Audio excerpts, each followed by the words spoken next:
In an alternate world filled with magic and enchanted weapons, a group of assassins breaks into an auction meeting for human traffickers. Meanwhile, in another realm, two assassins, an old man and a younger tomboy, work together to quietly eliminate their target, a mafia boss, along with a specified number of his associates. After they finish their mission, the older man informs the younger tomboy about its completion, but she protests about the mafia members they didn't take out. He reminds her that they are just two assassins given a list of targets to eliminate. When she tries to act like a hero, he insists that if their organization wanted to eliminate the entire mafia, they would have been ordered to do so. After considering his words, she reluctantly agrees. Before they leave their sniping location, the older man spots a reconnaissance drone watching them. He takes control of the vehicle and instructs his partner to ready her weapon and follow his directions exactly. As they speed down the highway, armed forces and vehicles pursue them. After several minutes of gunfire, their van explodes. Earlier, before the blast, the older man told his partner that once a drone spots them, there's no escape. The best option is to leave the headlights on to draw its attention. He tells her to hang her gun from the rooftop and rig it so that when the bumpy ride causes it to shake, it will fire automatically, since drones have high-quality cameras. He shares his plan to focus on a clear target, and while the border guards chase after them, they will jump out of the van. The man notices that his partner is bleeding and offers to help stop the bleeding. While tending to her, he wonders who sent the drone after them. He tells her they need to stay put until dawn. When the tomboy questions why they aren't fleeing while it's still dark, he explains that the ground's temperature will make it easier for the drone's infrared camera to find them, which is why they should move once the sun rises and the ground warms up beyond body temperature. As they lie low against the ground, the tomboy asks her partner why he became an assassin. With a serious look, he explains that he was born into the organization and trained in assassination methods since childhood. He concludes by saying that assassination is the only way he knows how to live. After his story, the tomboy asks if he feels trapped by the organization. The old man replies that, having spent his whole life there, he takes pride in being the organization's best asset. The tomboy sits up and accuses him of lacking human emotions, but he calmly states that emotions cloud judgment, which is why assassins don't need feelings. He sits up and announces his plan to retire and start a new job with an organization in Japan. The tomboy asks if he means a Japanese assassination team, but he clarifies that it's actually an educational organization where he'll be training new assassins. He tells her that their current mission is just practice for training these new recruits, and he wouldn't have brought along a rookie partner otherwise. The tomboy gets offended by him calling her a novice assassin, insisting that she's been trained by the organization and is at the top of her class. The older man points her gun at her forehead. While she fidgets, he questions her trust in him, suggesting he might have planned to kill her afterward to avoid leaving any evidence behind. He pretends to admit that he lied about training novices and was just using her until he could make his escape, claiming she had become a burden. After locking the gun, he asks her what she was trained to do if she finds herself in a situation like this. Shakily, she explains that while she learned methods to escape situations like the current one, she doubts they would work on him. The man accuses her of trusting in his abilities and labels her a novice. He advises her that professionals trust no one, returns her gun, reminds her not to trust anyone, and tells her to get some sleep before lying down on the hard ground. Out of frustration, the tomboy points her gun at him and threatens to shoot. When he doesn't flinch, she accuses him of trusting her not to shoot, but to her shock, he releases the supposed bullets from her gun into the ground. He asks if she really thought he would return a loaded gun to someone he threatened, and again calls her a novice. The next morning, they arrive at a safe house to contact their superior. The superior congratulates the man on a successful mission, wishes him a happy retirement, and thanks him for his service so far, but the man reveals his new mission of training assassins. After joking about his employee being a teacher, he informs him about a drawer with necessary items and instructs him to act according to what he finds there. Before ending the call, the employer orders him to take his partner with him. After the call, the man hands a fake American passport to the tomboy, telling her that from now on, she'll be known as Mila Martinez, and he will be Alan Smith. He lifts up 2 plane tickets to Japan and announces their travel plans. On the plane, while the older assassin starts to feel relieved that his assassin days are over, the plane shakes violently. He checks the news on the passenger next to him, which mentions losing connection with their flight.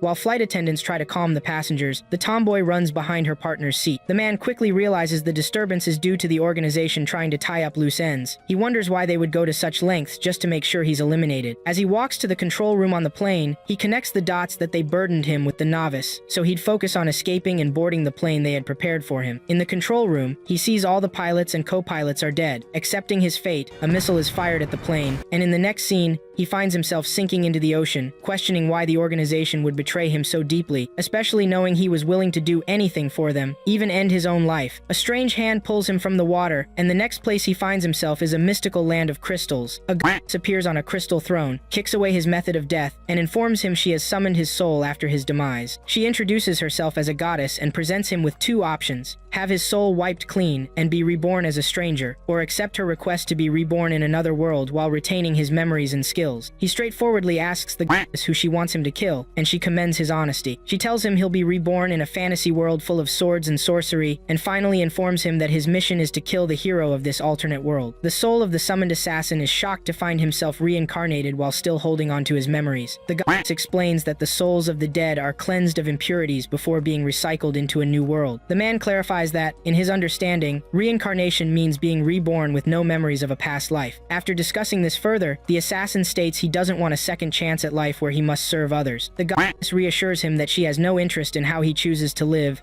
as long as he completes her quest. She tells him he'll be reborn in a fantasy world filled with swords and magic to kill a hero. She warns him he has 18 years to fulfill this purpose after being reborn. After more detailed explanations, the assassin notes that the hero is a Valeros man. The goddess informs him that 16 years after his birth, the hero will defeat the demon monster lord and save the world. Following that, he will use his power to throw the world into chaos, leading to its destruction 18 years later. She instructs him to kill the hero immediately. The assassin points out that, based on the knowledge she has given him, there are limits to human abilities, but the hero is exceptional, possessing powers far beyond those of other humans. The goddess explains she chose an assassin because only an assassin can kill the hero. The assassin asks her to grant him the best possible abilities within normal limits. She agrees to give him the highest stats a human can theoretically have. The goddess summons a magical dome filled with all possible skills, accessible to humans, and promises to grant him the 5 skills he desires. Before making any impulsive choices, the assassin states he has 3 questions. Once she gives him the go-ahead, he points out that her ability to interfere in the world is limited and asks if bringing him back from another world counts as overstepping her bounds. The goddess tells him she ventured into another world out of necessity, and if she sees no use for him, she would clear his memory and assign him random skills. The assassin asks if he can kill the hero as soon as he's ready, but the goddess tells him he must wait until the hero defeats the demon monster. Finally, he asks how she would feel if he found a way to save the world without killing the hero. She responds that all she wants is to save the world, and if he finds a way to save the hero too, he should go for it. With that, the assassin accepts her offer and strategically chooses his skills: rapid recovery, limitless growth, martial arts, and a special low-level skill. He then selects his attributes, choosing the 4 basic elements. After announcing his choices, the assassin is reborn as a newborn. In the next scene, the home of Tautha Day is celebrating the arrival of their newest member. Chien Tuatha Day, the father, tells his wife that he wants to name their son Lu Tuatha Day. Concerned, the wife asks if their son will be taught the ways of the family, to which her husband insists that the kingdom needs the Tuatha Day. The wife expresses her worries about their son and reminds him how they lost their older son, Ruff. Chien promises that no harm will come to him and that they will raise him to be a strong boy. The assassin wakes up and realizes he has been born to Chien Tuatha Day and Esri Tautha Day and is named Lu. 7 years after his reincarnation, Lu still hasn't used magic but has been steadily practicing hunting to increase his mana. After a successful hunt, Lu goes home to cook his prize. His parents are fascinated by their 7-year-old's modern dishes. Lu decides to take charge of cooking to create a well-balanced nutritional profile that promotes healthy growth. Esri praises the pressure cooker her son has invented, while his father acknowledges him for being a smart kid. Cooking is no issue for Lu because, in his past life, he was once an underappreciated chef tasked with infiltrating a party attended by his target. After announcing that the food is ready, the Tauthas head to the dining room for supper. His parents rave about his cooking skills. As he watches his playful mother and calm father, Lu, who was raised as an emotionless assassin in his previous life, feels the love from his new parents. Cain asks his son to meet him in the training room after dinner. On his way to the underground training room, Lu reflects on his father's dial personality. After announcing his arrival, Lu is told to undress and take strategic stances while his father conducts professional body assessments. Over the years, Lu learns that his family are openly doctors but secretly assassins who deal with those who harm their kingdom through evil acts. Cian has taught Lu medical and assassination techniques to prepare him as the heir to the assassin legacy. Lu notes the convenience of being born into an assassin family given his mission. After the closed body examination, Cian comments on Lu's rapid growth and quick recovery. He informs his son that he is ready to give him the mystic eyes of Tauch Day. Lu realizes that the mystic eyes are a family secret of the Tuatha Day. He explains that the eyes are created through magical surgery and allow one to perceive mana, which was successfully developed after experimenting on numerous death row criminals. Not only do they enable long-distance vision, but they also enhance enhance dynamic visual acuity, depth perception, precision, and low-light vision. Lu eagerly accepts the surgery, telling his father he trusts him to do his best. After the magical eye surgery, Lu is blindfolded throughout his recovery. While playing in the garden with Ezri, Xian calls him over to ask for updates on his healing eyes. Lu updates them, and when his mother assumes he can see, he tells her that he has been accurately identifying objects by sound as well. Xian praises his son for not only enduring the magical surgery, but also for learning important assassin techniques. In the next scene, Xian removes the band-aid from Lu's eyes, and Lu fantasizes about the power of the mystic eyes. He flexes his new and improved vision, and tells his father he can see clearly. Xian offers to teach Lu how to perform the surgery since someday he may have to do it on his own child. Xian informs Lu that a new magic teacher is scheduled to arrive the following week. A week later, Ezri dresses Lu as a girl against his will to greet his tutor. When the tutor finally arrives at their home, Xian welcomes her, and Lu wonders if the little girl who just got down from the carriage is really his teacher. Xian thanks the young lady for taking the time to meet them, and in return, she politely says that the Viacones owe the house of Tuatha a great debt and walks over to her apprentice. When the little girl assumes Lu is too young to learn anything, Xian assures her that his son is special, just like her, and a genius. The tutor, Dia, looks deeply into Lu's eyes and accuses him of thinking she is still a child. To prove her point, she casts a powerful spell and introduces herself as one of Sweigel's top 5 mages, Dia Viacone. In the garden, Lu politely introduces himself to his tutor,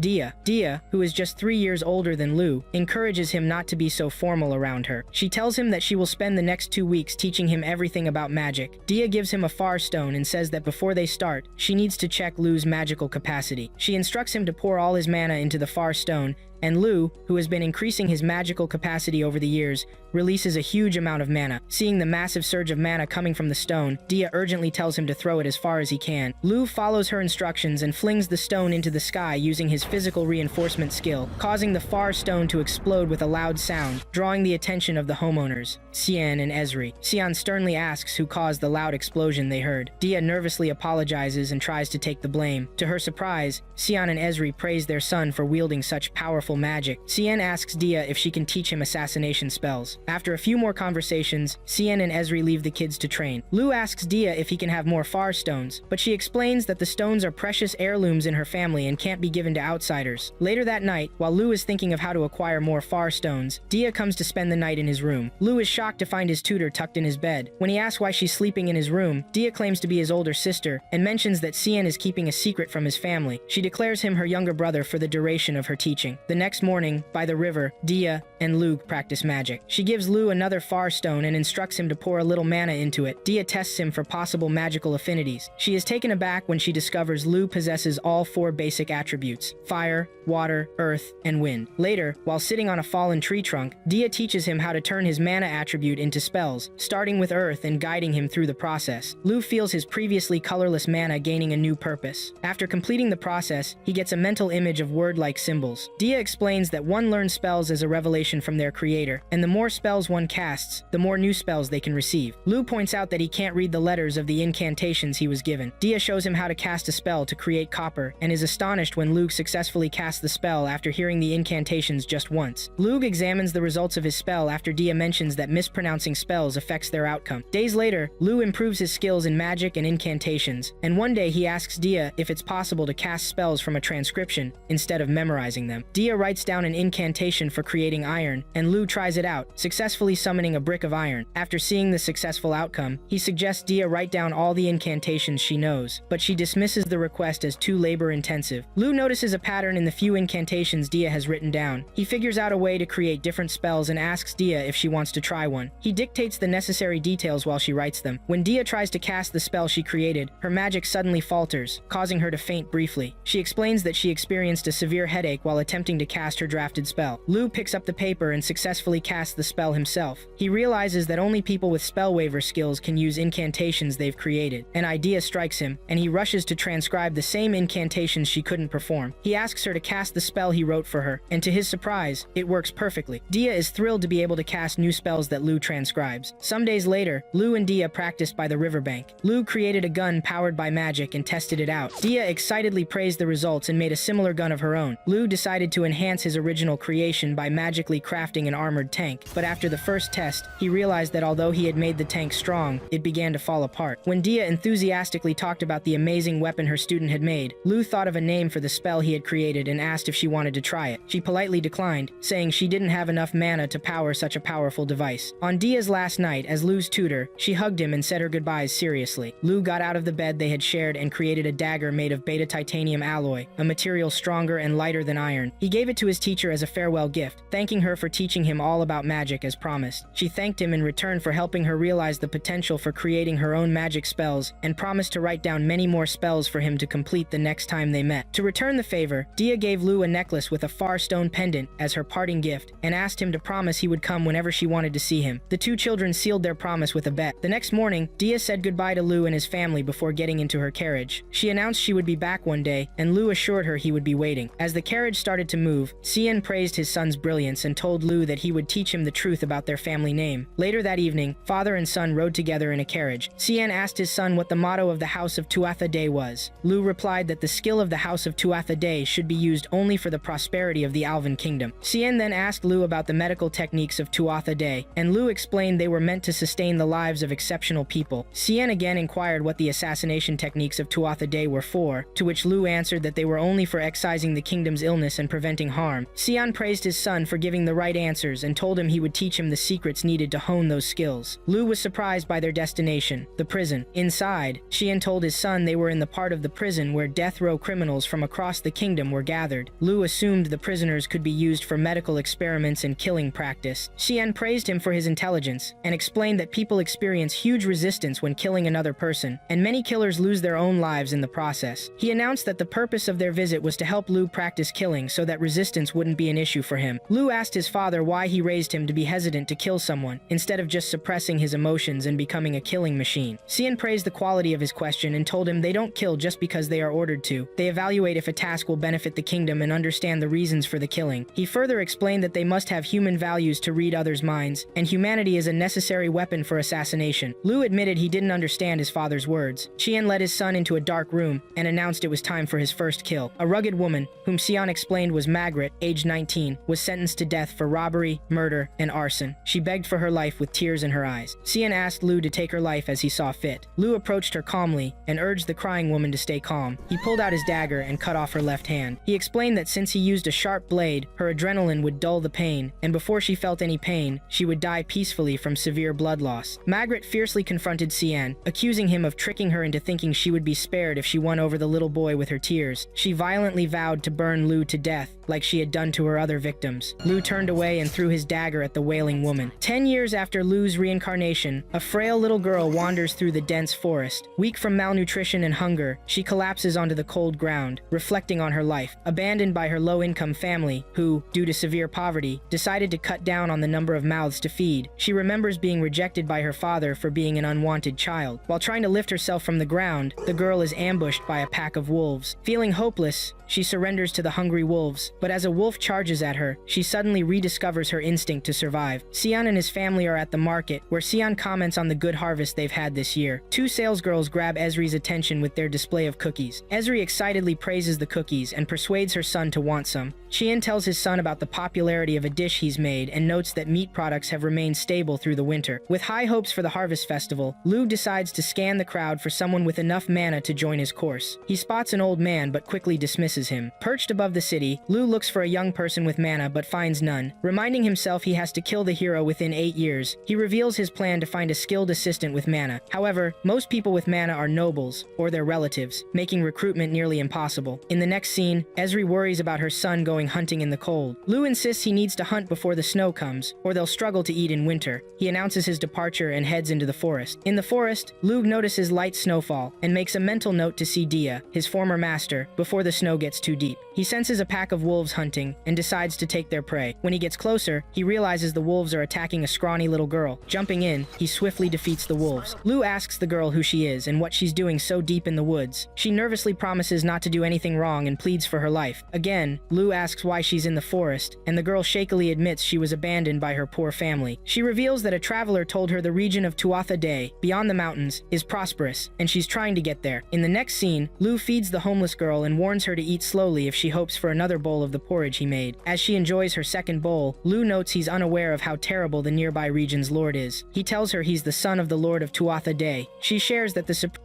told her in a dream about a fateful encounter. Lu asks if she wants to return home with him, promising her food and a warm place to stay. He tells her he needs her, and the homeless girl tears up at the thought of being needed. She happily agrees, and Lu asks if she thinks he's a good person. When she eagerly replies that he is, he announces he's going to share a secret. Lu reveals that he has killed people before and will continue to do so because of his job. He asks if she still sees him as a good person, and after some thought, the girl confidently affirms that she does. Lu praises her for her answer and shares his condition if she chooses to come with him. He tells her she must agree to help him with his work, or the deal is off. The little girl promises she'll do anything for him since he needs her. Approvingly, Lu extends his left hand and introduces himself by his family name. The girl introduces herself as Tart before grasping Lu's hand. With a smile, Lu welcomes her to Tuatha Dé. Lu remembers finding the little girl among the wolves before rescuing her. He examined her with his mystic eyes, and upon realizing she had mana, he decided to save her for his own selfish reasons. He defeated the wolves to show off his power, felt sorry for her, fed her, and made her believe he could protect her. He notes to himself that by telling her he needs her, he convinces her that he's the only one who can give her life meaning, all while revealing that he has killed before. Lu emphasizes that sharing secrets is a good way to gain someone's trust, and by making her choice seem like her final decision, she wouldn't want to admit she made a mistake, preventing her from betraying him later. With that, Lu internally declares the end of his brainwashing process. 12 years after Lu's reincarnation, Tart, whom he saved from the wolves 2 years prior, wakes him up for breakfast. During breakfast, Lu tells Tart to meet him in the training room. In the training room, just as his father had done, he asks her to strip and checks her growth by having her pose in different stances. Xian had made his son promise to not only teach her but to personally kill her if she ever betrayed them. On another day, Lu watches Tart chat with other maids through the window. He acknowledges that even though Tart is hardworking, her combat skills are improving slowly. He notes that she's only good at handling a spear and decides he needs to find a workaround,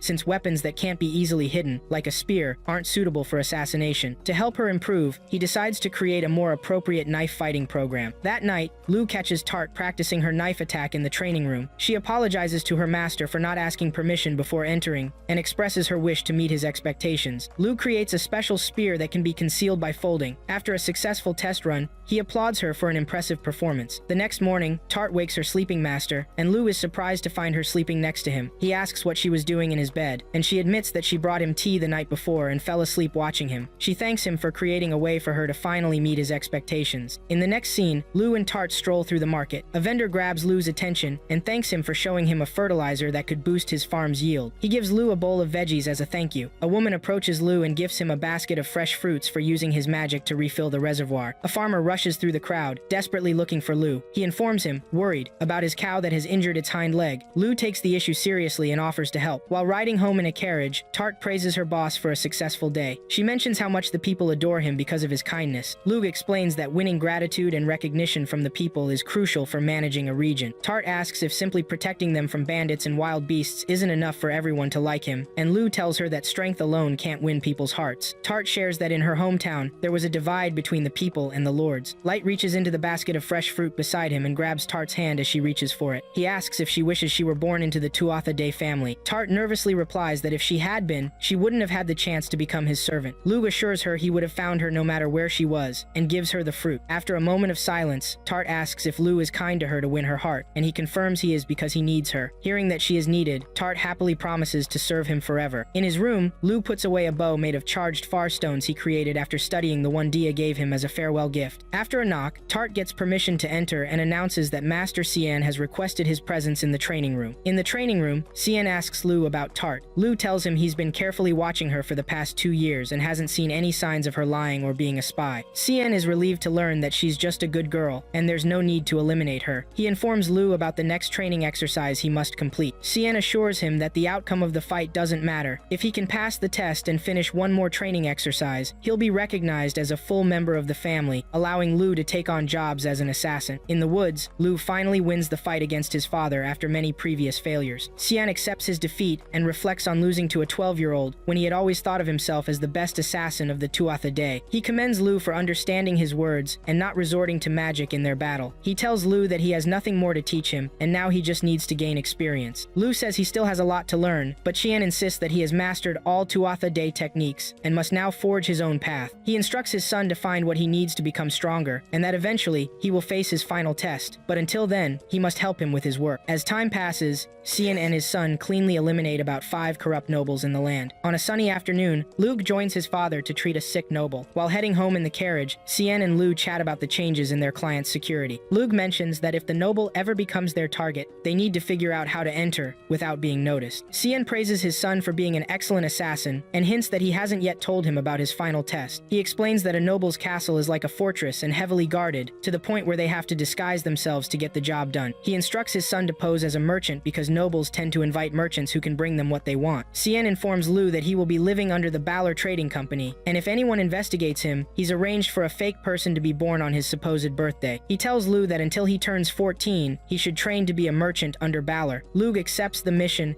and offers to train until he can visit the nobles as Illig Balor. That night, Xian hosts a big dinner and toasts to his son's departure for his final trial. Afterwards, he comments on Lu's skills and declares he will become a greater head of the House of Tuatha Dé than himself. One of Lu's cousins, Rona, argues that he should be the next head of the family after Xian's first son passed away. He claims to be the strongest, but Xian challenges him to accept that Lu is stronger if he can beat him in a fight. Rona agrees, and as soon as the fight starts, Lu stealthily threatens him with a knife to his neck. Rona accuses his cousin of using dirty tricks, and Xian tells him that's how a true assassin operates. He points out that they're nothing like knights and asks his son to let his cousin go. Rona refuses to back down and tries to attack Lu, but Lu pins him down and dislocates his left shoulder. Outside the house, Lu comforts his cousin and persuades him to serve under him when he becomes head of the house. He promises better treatment, points out that only 4 young knights were stronger than him in last year's tournament, and tells him he needs him not just as an assistant but as a knight of Tuatha Dé. He gives Rona a parting gift, a sword, assuring his cousin that by the time he returns from his test, he will have become a better knight, and wishes him luck. The next day, Xian and Ezri say their goodbyes to their son and his servant. In the carriage on their way to Miltu, Lug instructs his servant to call him Illig Balor from then on until the mission is over. In Miltu, Lu uses magic to change his silver hair to black to hide his identity. He tells Tart that for the next 2 years, he'll go by the name Illig Balor, a merchant from Miltu, and then puts on a pair of glasses to complete his disguise. In another part of the city, a girl with blue hair, who's in charge of helping a group of homeless girls, welcomes a random tourist to Miltu. She offers to show him the best liquor spot in town for an agreed price, and calls one of her girls to take the client around. Before long, another group of travelers hires the girls for a city tour. The homeless girls never forget how thankful they are to Maha, the girl with blue hair, for finding a way to survive instead of just wandering the streets looking for scraps. As it starts to rain, it disrupts the makeshift home the girls made between 2 buildings. After taking care of their shelter, the girls gather to count their profits and celebrate almost having enough money to buy new clothes to look more presentable to potential clients. Suddenly, 3 men attack them in their resting place. Maha tells all the other girls to run while she fights off the attackers. Unfortunately for the girls, they're all captured by the thugs and taken to an orphanage, where the thugs receive a bounty as payment. The unpleasant man in charge of the orphanage introduces himself to the girls. When one of them, Noin, says they don't need an orphanage, a thug punches her in the face. The orphanage director, Torin, declares that anyone who disobeys him or tries to escape will face his anger. The girls are taken to a room where they meet the rest of the group. While they chat, one of the thugs throws a little sack of food into the room, announcing it contains enough food for a week. While eating, the girls discuss what will happen to them now that they're trapped in the orphanage. The next day, they're forced into labor without pay. In the sewing room, a viscount visits to pick out one of the girls. He catches Torin's attention and pays for an overnight personal service with one of the girls. That night, a thug calls Aoife, the girl chosen by the viscount, and Maha outside. He forces Aoife to strip, dumps a bucket of water on her, and orders Maha to clean her up. Torin takes her to the viscount's home with a twisted smile on his face. Later that night, Aoife returns to the orphanage feeling ashamed and disheveled. When Maha tries to talk to her, Aoife tears up and runs away. Maha follows her into a secluded barn and finds her crying in shame and disgust. From that day on, Torin continues to use the girls as prostitutes. One rainy night, Maha finds Noin crying in the barn. Noin laments that one day, prostitution will be the only job available to her. She picks up a sickle and makes random cuts on her face in frustration. Maha tries to stop her and pushes her to the ground in tears. Noin points out that now, with her face disfigured, no one will want to buy her for pleasure. 2 years later, Maha overhears Torin and his right-hand thug discussing her in his office. The thug mentions that Maha has turned 12, and Torin admits he feels an overwhelming urge to force her down. He declares that she's now old enough to attract clients, and the thug notes that since Maha is beautiful and a virgin, she'll fetch a good price. Torin sickly adds that he looks forward to enjoying her after she's sold. Out of fear and realization, Maha runs into the barn and grabs a sickle. She She tries to disfigure her face, just like her friend Noin had done 2 years before. At that moment, Lu, disguised as Illig, the son of a wealthy merchant, approaches her and tells her to stop crying. The next day, Lu visits the orphanage looking for someone to be his right-hand person. He approaches Maha, asks for her name, and invites her to work for him. Lu tells the director that he has chosen Maha for the role. Torin praises Lu for having a good eye, saying that since the girl he picked is special, she's worth more than double the price of an average girl at the orphanage. Without any objections, Tart hands Torin a small chest of gold coins to pay for Maha. Torin greedily accepts the extra payment, but says he can't deliver Maha the same day. He requests 3 days to prepare for her transfer. Maha, who understands Torin's intentions, tries to resist, but Torin's threatening gaze silences her. Lu agrees to the terms, says he's willing to wait, and asks Torin to treat Maha like part of the Balor family before leaving. That night, Torin gets Maha ready for her first job as a prostitute. While Noin brushes her hair, she politely expresses her jealousy that Lu chose Maha earlier that day. Noin wonders if she might have been chosen too, if she hadn't scarred her skin 2 years ago. In the carriage, Torin discusses the night's work with Maha, nasty with excitement over having her to himself for the next 2 days. Maha tries to mentally brace herself to endure the situation for 2 more days until she can taste freedom, but she fails and violently strikes Torin in the chest before jumping out of the carriage. She runs as fast as she can but is quickly ambushed by Lloyd, one of Torin's thugs. She begs him to let her go, and he says he will, but only if she lets him sleep with her. Out of nowhere, Lu appears and twists Lloyd's left hand at an unnatural angle. He pushes Lloyd forward and offers Maha a helping hand. Torin shows up and orders Lloyd, who is now back on his feet, to fight them. Lloyd tells Torin that the young man is the illegitimate son of a reputable merchant in the city, but Torin tells him to handle the situation, lie that they're missing, and sell them to a neighboring kingdom. Lloyd obeys and charges at the two. Maha warns Lu to run because their attacker can use mana. In no time, Lu defeats the 2 bullies, telling Torin he will deal with him through his own power and the law. In the next scene, Tart disguises herself as Maha and sets the Viscount up for human trafficking in his home. At dawn, the girls show Noine her new unblemished face, and Lu asks Maha to come with him to her new home. Lu operates on Balor's son, Beruid, and asks for discretion. Later, in another room, Balor thanks him and mentions that even after he added Lu's fake identity to the family register to settle a debt to his father Cian, he still owes their family again. Lug asks how he can repay him, and Balor suggests that Lug could stay a part of his family, which he can return to any time. Lug is happy to hear that Balor has finished the adoption process for Maha and politely collects the official adoption documents. He calls Maha his official sister and addresses her by her name, Maha Balor.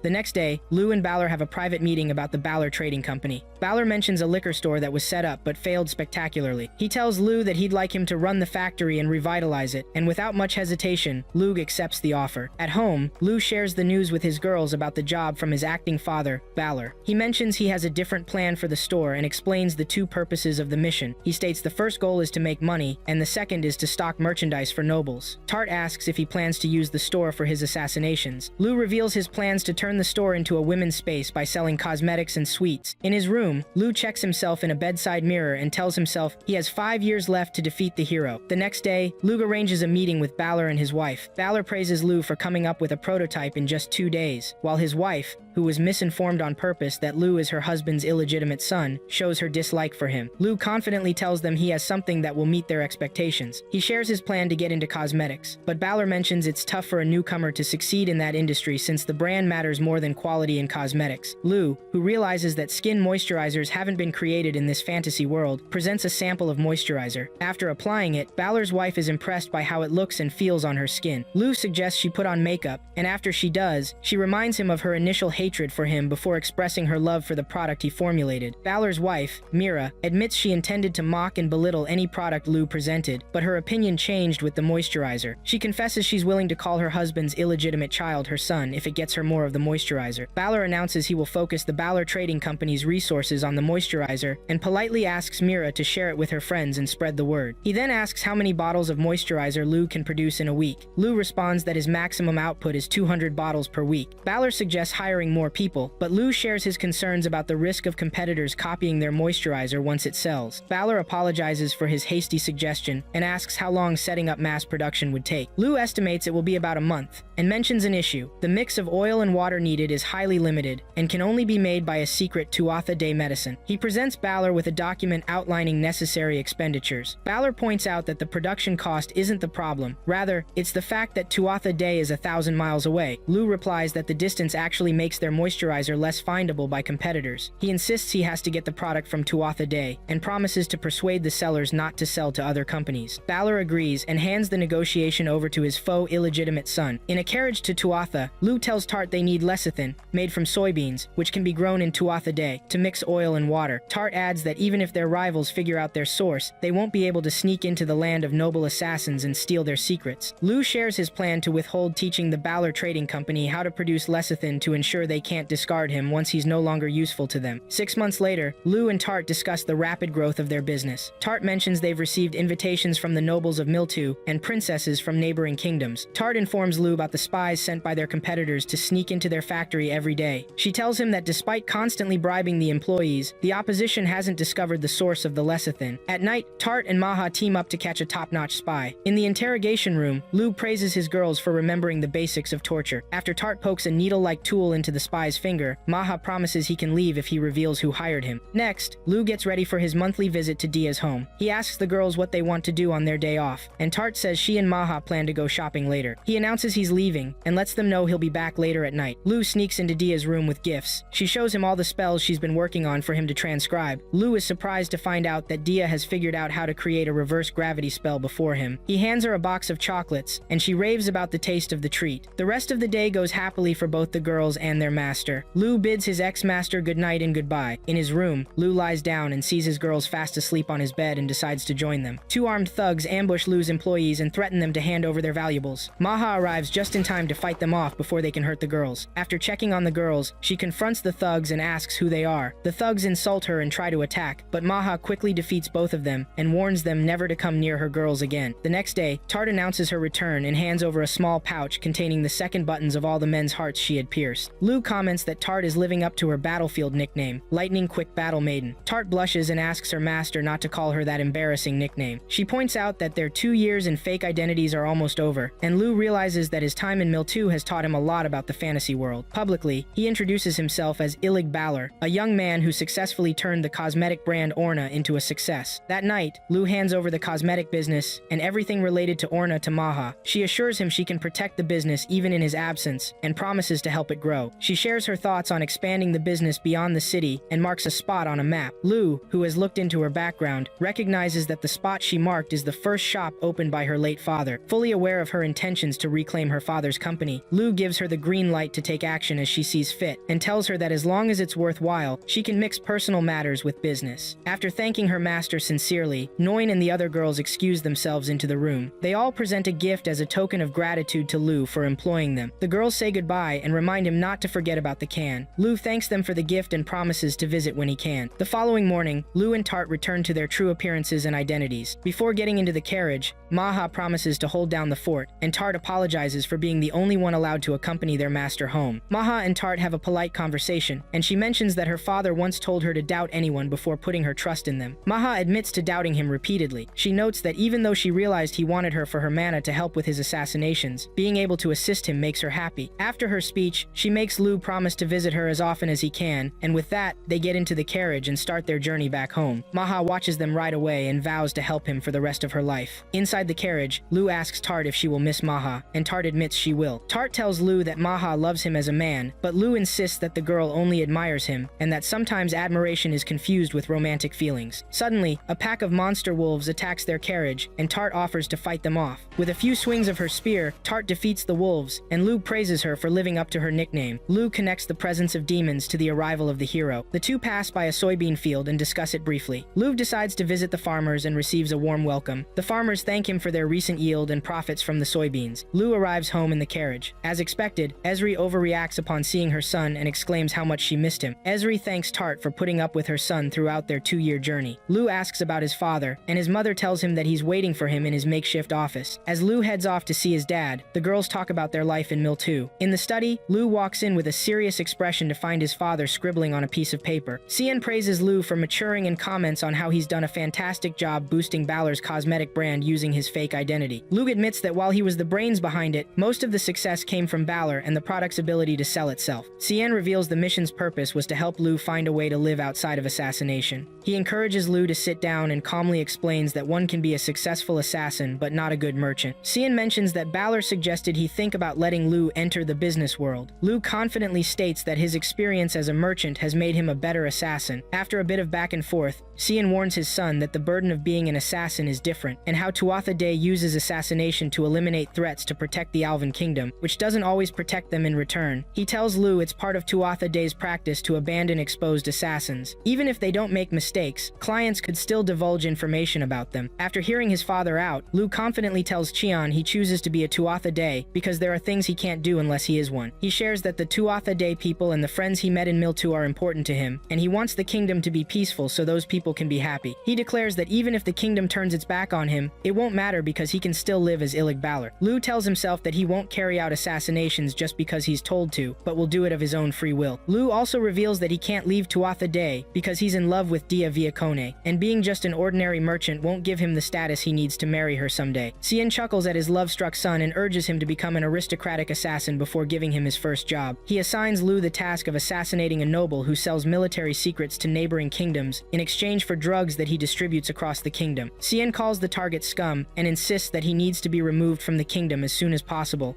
and Lu reassures his father that he'll handle it cleanly. Cien assigns Lu his first assassination job, targeting a noble who sells military secrets to nearby kingdoms in exchange for drugs, which he distributes across the kingdom. In his room, Lu tells Tart that their first mark is Count Auba Vencor, who trades military secrets for Vizang, a drug. Lu calls the Count a scumbag making money by spreading drugs throughout the kingdom. He tells Tart that before proceeding, they need to investigate whether the target truly deserves to be taken out. Lu sends a coded message to Maha to set up an infiltration of the Count's mansion. In the next scene, Ezri shows her son 4 framed pictures of girls she thinks would make good daughters-in-law. Tart feels nervous about their chat, and Lu insists he isn't interested in an arranged meeting. Not backing down, Ezri protests that she wants to see her grandchildren before getting old. Lu allows Tart to respond, and Tart bitterly disagrees with Ezri's plans. She tells Ezri that Lu is still too young for arranged meetings and assures her that she'll always be young enough to see her grandchildren when the time comes. Ezri asks Tart if she would consider bearing children for her son, and Tart unwittingly agrees. Ezri is cheered by Tart's answer and starts listing the benefits of Lu being with his servant. Tart nervously agrees to the idea if that's what her master wishes. Lu tells his mother to stop teasing Tart, but Ezri overreacts, complaining about her little boy talking back and going off course. That night, Lu, disguising himself as Ilig, sets out on foot with Tart to the kingdom where Vizan is passed around. Tart asks why they aren't waiting for Maha's report, and Lu explains that Maha is digging into information not visible to the public, but he wants to see the publicly available info. In the next scene, Lu and Tart arrive at their destination, Pizir. As they walk through the town, they notice several injured soldiers who were forced into battle at a disadvantage because Count Venkar leaked their military secrets. In an alley, a little girl tries to sell them a basket of what she claims is gooseberry jam. Sensing something is off with the staged approach, they decide to play along. The girl hands them a bottle to taste, and when Lu licks a fingertip full of the jam, he throws the whole basket to the ground. 4 men jump out from their hiding place and accuse Lu of messing with their product. Before they can react, Lu and Tart easily take down the 4 men. Lu explains to Tart that they are low-level operatives, and the drug dealers won't back off until their ringleader is dealt with. Lu walks over to the girl, who is desperately trying to gather the contents of the broken jam jars. The little girl cries about her mom and shows them where her addicted mother is staying. The poor woman pleads manically with her daughter for more drugs, and Lu steps in to help her overcome her addiction. He points out that while he's relieving her physical dependency, her psychological dependence is a different issue altogether. Ezri is informed about a package arriving from Iran. At that moment, Lu and Tart return from their trip to Pizir. Ezri shows her son the package delivered from Iran, and Lu thanks her for the heads up. Lu receives a report from Maha that Count Azba Vencor is the leader of the drug dealers in Pizir. He mentions that the Count distributes drugs to the regions of other lords, claiming that the mafia transports drugs through his territory and pays off higher-ranking nobles. Lu points out that with such an official cover and the protection of powerful houses, the royal family can't punish him directly, and handling such matters falls on the Tuatha Dé family. The next day, Lu disguises himself as Ilig and travels to Pizir with Maha in a carriage. On the way, Maha persuades Lu to see Tart in a romantic light. She shares her plans to pursue him after after she's blown their business out of proportion to create an opportunity for a romantic agreement. Lu praises her as an exceptional student, and Maha confidently asserts that she is and tells him to get ready for her. They arrive at the Count's home, where they are welcomed by his wife. The Count's wife raves about being the first to try the new moisturizer from Orna's factory. In a private living room, she tries the moisturizer, blushes over how good it feels on her skin, and asks why they wanted her to test it first. Lu explains that given the current situation, no one has more influence than Count Venkar, and as his wife, she garnered everyone's attention. The Count's wife expresses her relief about her husband's job security. She shares that until a few years ago, they were struggling nobles, and she hadn't been able to dress nicely. The Count enters the room and thanks Lu for his visit. Lu introduces himself as Anicaps, the director of Orna. The Count reciprocates, formally introduces himself, and thanks him for making the long trip. After some small talk, Venkar invites Lu to a party he's hosting later that night and kisses his wife before leaving. Days after Lu and Maha's visit to the Count's home, Lu and Tart set up a magical sniper at an untraceable distance from the Count's mansion. Lu, who has noticed Venkar's habit of drinking wine before bed while gazing at the moon, aims his sniper in that direction. As planned, the Count steps onto the balcony and is shot down immediately by Lu. Lu feels regret when he sees the Count's wife crying over her husband's lifeless body, and Tart, sensing his aura, tries to comfort him. He tells himself that no matter how he feels about taking a life, he doesn't regret completing the mission. Lu and Tart head back home after visiting an island. While in a carriage on their way home, Maha tells Lu she has found the divine treasure he asked about. Tart, confused, asks what she means by divine treasure, and Lu explains it's a tool with incredible powers that can't be made by humans. He adds that this tool has existed since ancient times and cannot be destroyed. Maha mentions that the divine treasure is the magic spear, Gayblog, and she is negotiating to buy it. She informs Lu that the spear currently belongs to a man named Satana Meknes, also known as Kran's Hound, who is likely the hero. Lu asks if Maha can get the spear, and she confidently says she will, despite some difficulties in the negotiations. Lu then asks for the bad news, and Maha reports that a civil war has broken out in the neighboring kingdom of Swigel, and Dia's family has joined the kingdom's army. She adds that there's a soldier causing a lot of trouble for the rebels, Sitna Meknes, the supposed hero. Luke visits Dia,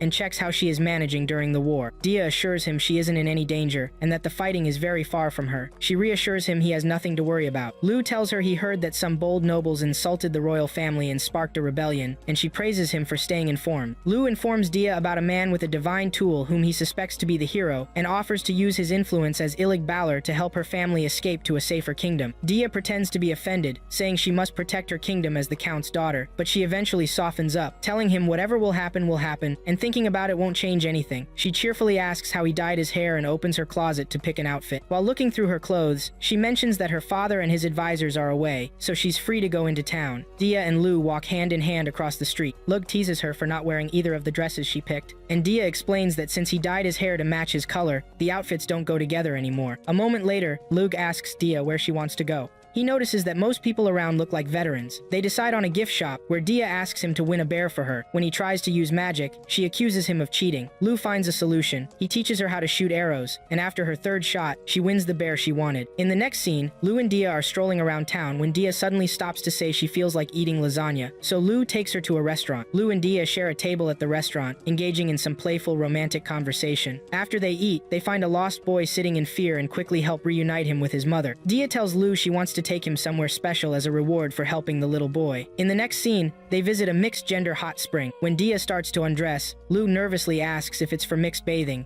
and not just for one gender. Dia, not understanding what he means, reassures him she's rented the place just for the two of them. Back at her home, Dia thanks Lu for a great time. She wishes him a safe journey, and Lu promises to be back soon. Dia tells him she'll be busy, and isn't sure when she'll see him next, but she promises to let him know when she has the chance. Lu says he'll be waiting for her. They say goodbye, and Lu walks away. After a few steps, he turns back and promises to make lasagna for her next time before continuing home. After Lu leaves, Dia tells the soldiers, who had pretended to be citizens and servants, to gear up for battle again. She changes her hair back to its original color, sheds a tear, and softly says goodbye to Lu forever. Lu and Tart walk in on Qian and Ezri, kneeling beside a badly injured man on the floor. Lu asks his dad who the injured stranger is, and Qian tells him the man has hired them for a job and wants Lu to carry it out. With a serious expression, he says the mission's goal is to assassinate Count Viaconi's daughter, Dia Viaconi, Viacone. Lu is frozen in shock after hearing what his dad just revealed. Cien tells him he can't decline the job, and it's up to him to decide what to do next. Lu says he has a few questions. He points out that House Viacone are nobles from Swigel, a neighboring kingdom, and asks if it's wise to get involved in something that doesn't concern their kingdom. Cien confirms that if they're discovered, it could turn into an international issue. Lu tells him he doesn't think killing Dia would fit their house's principles of only doing jobs that benefit Alvin Kingdom. Cien explains there are personal feelings behind the job. He mentions that House Viacone fought for the royal army during Swagel's civil war and lost. Lu reminds him that House Viacone paid their dues and completed their post-war obligations, but Cien says that Lu's understanding of the situation makes the job easier. He explains that Count Viacone gave up most of his wealth and land, but it didn't stop there. The greedy nobles have their eyes on Dia and will do anything to grab her and prevent unnecessary bloodshed. Dia and her father are willing to comply with their demands. Lu wonders if Dia knew about her situation the last time he saw her. Cien explains that Viacone's vassals wouldn't let them hand Dia over and even went so far as to kill the envoys sent to pick her up. He continues by saying that the Viacone house must be very popular because not only did the vassals rise up, but the people even formed a volunteer army and confined the count and his daughter in the castle. Cien reveals that the count himself ordered his daughter's assassination, and the man on the floor risked his life to communicate the count's intentions. Cien explains that assassinating Dia is just a cover and the only way to get his daughter out of the situation. Lu mentions that since they've started a rebellion, they can't escape death, and no matter their efforts, Dia can't be saved. The count would rather pretend to have his daughter killed so she can escape. Cien asserts that only the Tuatha Dé can take on the mission. Lu asks his dad why he decided to take on this mission, because knowing him, it's highly unlikely he'd bend his principles as a Tuatha Dé, even for a dear friend. Cien tells him he has a debt to the count, and if what he wants is for him to save his daughter, then he will. Lu asks what will happen if he declines the mission, and Cien says it's up to Lu, but doubts he has enough mana to time travel and save Dia. He explains that the injured man left Viacone 3 days ago, and the fighting has already begun. After thinking it over, Lu accepts the mission, feeling indebted to Dia for teaching him magic, being in love with her, and wanting to fulfill his promise to come to her aid whenever she asks. Cien confesses he went against his principles once to help his wife, who is of Viacone blood. He reveals that Lu and Dia are cousins, which explains their shared silver hair. Cien wishes his son good luck on his mission. Tart walks in as Lu is preparing for his journey to Swigel. He tells her she can't join him because the destination is over 300 kilometers away, and he'll be moving as fast as possible. Tart says she knows she can't accompany him, but offers to share her strength by carrying him partway to Swigel. She creates a wind resistance barrier, pulls Lu along, and starts sprinting at full speed. Tart, who has spent her life trying to make her master happy, runs for hours through sunlight, rain, and night until her strength gives out, and the wind barrier she created shatters into a million pieces. Holding her shaking legs, she cries and apologizes for not being able to run any further. Lu thanks her for her help and mentions that it's the first time he's run this far in such a short time. Tart asks Lu if he loves Dia, and when he confirms he does, she makes him promise they'll reunite. After watching her master continue on his journey, Tart breaks down in tears from years of repressed emotions. In the present day, Lu surveys the castle's surroundings with his mystical vision. After assessing the area, he realizes there are about 1,500 men, led by those with mana, defending the castle against enemies. Planning his next move, he takes action. He conjures a magical sniper and begins taking out the magic users among the crowd of soldiers around the castle. He notices that the soldiers recognize what a gun is from their quick response to his attacks and figures they can fend off their enemies for 3 solid days because Dia is supporting them with gunfire. To create an opening, Lu retrieves a charged far stone, known for exploding violently when too much mana is compressed inside, and attaches it to arrowheads to make a sort of grenade. The arrow hits the ground and detonates with a loud bang, prompting one of the commanders to order the soldiers to spread out. The enemies take advantage of the chaos around the castle to mount their attack. Lu carries the body of a dead female soldier and stealthily makes his way to Dia's room, without being seen by anyone, ensuring their plan stays under wraps. When Dia sees Lu enter the room, she hugs him tightly, grateful for his rescue, while Lu checks in on her well-being. Count Viacone looks at the scene before him and teases his daughter for being more familiar with romance than he initially believed. He introduces himself as Dimor Viacone, and Lu responds by giving his name. Lu tells him he's there to address his request, but Dimor mentions that even though he told his vassals to flee, they would insist they couldn't leave without him. He explains that his vassals locked them in because they sensed he was planning to surrender. Lu asks what Dimor plans to do next. Dimor reveals his strategy to lure the enemy by causing chaos and then disappearing after letting his allies escape to plan a counterattack and reclaim the kingdom. Lu announces he intends to set the room on fire and stage it to look like Dia committed suicide. He asks Dia to yell out the window to deliver a speech before they proceed with their plan. Dia declares she's ready to speak, but before she begins, Lu senses a grave danger. Just as he feared, a man throws a massive spear at them, which returns to its owner like a boomerang. Lu uses his mystic eye to check out the attacker and finds he has an unbelievable amount of mana. From a distance, the attacker makes eye contact with Lu, and Lu quickly tells the Count and his daughter to cover their ears while he creates an armored tank and fires a magical missile at the enemy. After the explosion, Demore asks Lu what the device was, and Lu explains it's one of the assassin tools he uses for long-range targets. Lu is taken aback when the attacker shakes off the missile hit. The attacker lets out a maniacal laugh and brags about never feeling pain until the impact. Lu notes that the attacker has an S-rank skill called Berserk, triggered by anger, which boosts physical and magical abilities. He states that based on their opponent's condition, even if the next missile hits, he won't be injured. Demore suggests Lu take Dia and flee while he holds off the attacker, since they can't fake Dia's death anymore. Lu then asks if the Count recognizes the strange man. Demore explains that this man ended the civil war, and when the royal family realized no one could stop him, they surrendered. The attacker laughs again and declares he'll let them go if the person who shot the missile steps forward for a duel. He promises to withdraw his forces and leave them alone in Via Coney forever if he loses. Lu connects the dots and suspects the strange man is the hero. The attacker introduces himself as Setna McNess, and Lu recalls Maha mentioning that the magical spear gay blog she found belongs to someone named Setna McNess. Lu's suspicions turn into certainty. In the house of Tuatha Day, Chien and his wife receive a message about the hero. In the following scene, Satana tries to persuade Lu to fight him one-on-one, praising Lu as the first opponent who might give him a real challenge. Lu tells the Count and his daughter that the opponent is focused on him, and he has no choice but to accept the challenge. Dia worries if he plans to beat him in the duel, but Lu explains that since the missile didn't leave a mark on him, there's no way he could win a battle against him. Dia insists it's reckless to duel someone he can't beat, and Lu points out that he only said he would lose the duel. Calmly, Lu creates a metal object, and Dia asks why he seems so composed about facing his demise. Lu replies that he's neither a knight nor a hero, and with a serious face, he identifies himself as an assassin. He tells her his only skill is assassination, and that's exactly what he intends to do. Lu creates a spell to transport the metal he made and asks the Count to join him. Demore apologizes for involving Lu in this tough situation and suggests using all their remaining forces to stop Sitana while Lu escapes with Dia. Lu tells him that his plan will fail. The Count orders his men to return to the castle while he and Lu head towards Sitana. Lu declares he accepts the duel challenge and starts counting down 444 seconds in his head. He introduces himself as Fairy Makoni, and Satana vows to remember him for tasting his blood for the first time. With his mystic eyes, Lu realizes that Satana not only has a berserk skill, but can also instantly heal superficial injuries. Lu asks Satana if he'll withdraw his forces if he wins, and Satana confirms that he will, also promising to kill anyone who goes against Viaconi. Lu states his intention to kill Satana in the duel, and asks for some sort of proof that Satana's words will remain true after his death. Satana, taken aback that anyone has ever spoken to him like this, orders one of his soldiers to ensure his promise stands if he dies. Lu counts down to 221 seconds in his head. He asks what will happen if he dies, and Satana replies that he will kidnap the princess and slaughter everyone else. Lu counts down to 125 seconds, and then asks Satana to pull back his soldiers, since he's not sure they won't get involved in their fight. Satana commands his soldiers to stand back, and Lu tells the Count to leave the rest to him. They both take their battle stances, and Lu creates a dagger. Satana mocks him, saying he doesn't stand a chance against his powerful spear. Lu counts down to 44 seconds and comes up with more excuses to delay their fight. He suggests flipping a coin before they start, and Satana agrees. As they prepare for battle, Lu counts down to 7 seconds, and at the last second, Satana is struck by a deadly force from above. Lu explains that the move he just used is a space assassination tool from his past life. He further clarifies that the metal he dropped from space was created with an earth spell that doubled the target's gravity, and was then enhanced with several other spells, allowing him to send the object into orbit and launch it at Satana. After the impressive impact of the metal, Lu congratulates himself for creating a spell that could take out the hero before losing consciousness. When he wakes up, he hears Dia and asks if she wanted the battle to end that way. Dia tells him that while she's sad about the outcome, she's grateful to him because nothing tragic happened, and asks why he risked himself to save her. Lu shows her the pendant she gave him as children and reminds her of his promise. Dia thanks him for coming to her rescue